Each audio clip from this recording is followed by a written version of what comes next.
കഴിഞ്ഞ പ്രാവശ്യം നമ്മൾ അബുഹയിൽ ചായ അടിക്കാൻ പോയപ്പോൾ അതൊന്ന് പാളിപ്പോയില്ലേ? അത് ഇപ്രാവശ്യം കോമ്പൻസേറ്റ് ചെയ്യാൻ വേണ്ടിയിട്ട് നമ്മുടെ കമന്റ് ബോക്സിൽ ഏറ്റവും കൂടുതൽ കമന്റ് വന്നൊരു ഹോട്ടലുണ്ട്. എന്നാൽ അവിടെ പോയിട്ട് ചായ അടിക്കാം. ഓക്കെ ഗൈസ്, നമ്മൾ സ്ട്രീറ്റ് മെനു എത്താനായി ഗൈസ്. നമ്മുടെ ചായ വന്നു ഗൈസ്.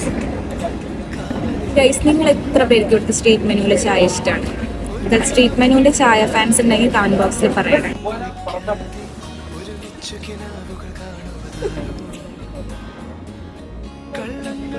കഴിഞ്ഞ വീഡിയോയിൽ നമ്മളെ ചായ കുടിക്കാൻ വേണ്ടി കൊണ്ടുപോയത് നുഫൈസ് ആയിരുന്നു. അപ്പൊ അവള് ഞങ്ങളോട് പറഞ്ഞു ഈ വീഡിയോന്റെ അവസാനം അവളടുത്ത് താങ്ക്സ് പറയണം, നല്ല സ്പോട്ട് കൊണ്ടുപോയതിനാണ്. ബട്ട് ഞാൻ താങ്ക്സ് പറയില്ല. റീസൺ എന്താന്ന് വെച്ച് കഴിഞ്ഞാൽ ഞങ്ങൾ സ്ഥിരം സ്ട്രീറ്റ് മെനുന്ന് ചായ, ബ്രേക്ക്ഫാസ്റ്റ് എല്ലാം ഒട്ടുമിക്ക ദിവസം സ്ട്രീറ്റ് മെനുന്നാണ് കഴിക്കുന്നത്. അപ്പോൾ അവളോട് താങ്ക്സ് പറയേണ്ട ആവശ്യമില്ല. Bye guys.